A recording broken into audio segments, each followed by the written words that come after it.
दोस्तों, क्या आपको पता है श्री राम की बहन का नाम शांता था। शांता के बारे में हिस्ट्री में बहुत ही कम इन्फॉर्मेशन मिलती है।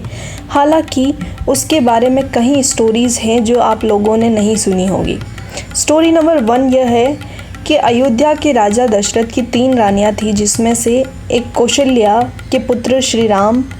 किंतु प्राचीन कथाओं के अनुसार श्री राम के जन्म से पहले कौशल्या और दशरथ की एक बेटी थी जिसका नाम शांता था। शांता बहुत ही होशियार और होनहार थी। एक बार कौशल्या की बहन और उनके पति, जिनका नाम रोमपाल और वर्षरी था, अयोध्या आए थे और अयोध्या में शांता को देखकर वर्षरी ने कहा कि अगर उनके यहाँ कोई संतान हो तो वो बिल्कुल ही शांता की तरह हो, अन्यथा ना हो। ये बात सुनकर राजा दशरथ ने शांता को उन्हें गोद दे दिया, जिसके बाद शांता अंग देश की राजकुमारी बन गई। एक बार एक ब्राह्मण अंग देश पहुंचा और उसने रोमपाल से भिक्षा मांगी, लेकिन राजा रोमपाल राजकुमारी शांता से बातचीत करने में इतने मशगूल थे कि उसने उस ब्राह्मण को नज़रअंदाज कर दिया और ब्राह्मण को वहाँ से खाली हाथ जाना पड़ा। इस बात से राजा इंद्रदेव इतने नाराज़ हो गए कि अंग देश में उस साल बारिश नहीं होने दी। इस परेशानी के समाधान के लिए राजा रोमपाल ऋषि सिंह के पास पहुँचे और उनके कहने पर यज्ञ करवाया, जिसके बाद अंग देश फिर से हरा भरा हो गया। राजा रोमपाल ऋषि सिंह से इतने खुश हुए कि उन्होंने शांता की शादी उनसे कर दी। उसके बाद शांता ऋषि सिंह के साथ उनके ही आश्रम में रहने लगी।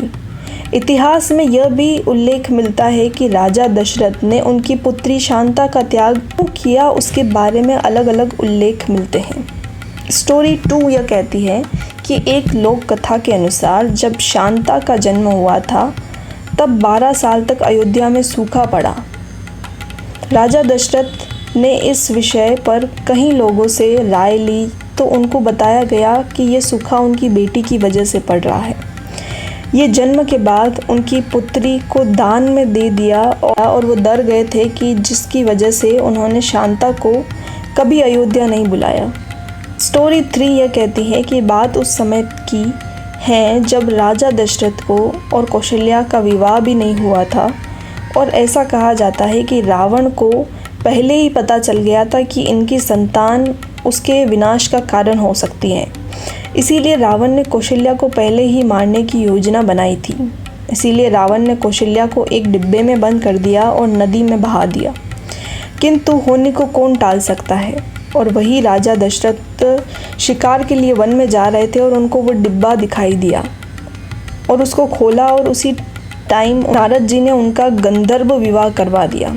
विवाह के बाद एक कन्या ने जन्म लिया और उसका नाम शांता रखा गया, लेकिन वो डिसेबल थी। राजा दशरथ ने कहीं ट्रीटमेंट करवाया लेकिन कोई सोल्यूशन नहीं निकला। फिर उन्हें पता चला कि कौशल्या और दशरथ की गोत्र एक थी, इसीलिए उनको वो परेशानी का सामना करना पड़ा।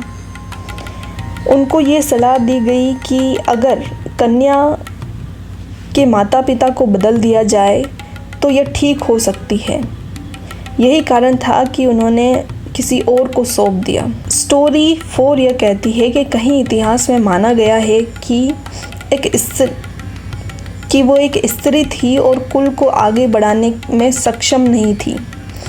वो राज्य संभाल नहीं सकती थी। इतिहास में कहीं कहीं तो राजा दशरथ को कौशल्या के 2 पुत्रों के भी संकेत मिलता है। शांता को त्यागने के बाद उनकी कोई भी संतान नहीं थी। उसके लिए राजा ने पुत्र कामेक्षी यज्ञ करवाया, जिसके बाद उनको 4 पुत्रों की प्राप्ति हुई। पुत्र होने के बाद भी माता कौशल्या को शांता का वियोग नहीं भुला पा रही थी। फिर श्री राम बड़े हुए और उनको अपनी बहन के बारे में पता चला तो उन्होंने अपनी बहन और माँ को मिलवाया। ये माना जाता है कि राजा दशरथ ने पुत्र कामेक्षी यज्ञ करवाया था, वो शांता के पति ऋषि सिंह से ही करवाया था, क्योंकि कोई भी ऋषि अगर ये यज्ञ करवाता तो उसको अपने जीवन भर की सारी तपस्याएं इसमें भंग करनी पड़ती। और कोई भी ऋषि ये यज्ञ करवाने के लिए तैयार नहीं होता। किंतु जब शांता ने ऋषि सिंह को मनाया तो उन्होंने ये यज्ञ करवाया और उसके बाद ऋषि सिंह तपस्या के लिए हमेशा के लिए हिमालय चले गए। शांता का जीवन दुख भरा ही रहा। सो आपको यह इन्फॉर्मेशन यूज़फुल लगी हो तो वीडियो को लाइक ज़रूर कीजिएगा, कमेंट कीजिएगा और चैनल को सब्सक्राइब करना ना भूलें। जय श्री कृष्ण, राधे राधे।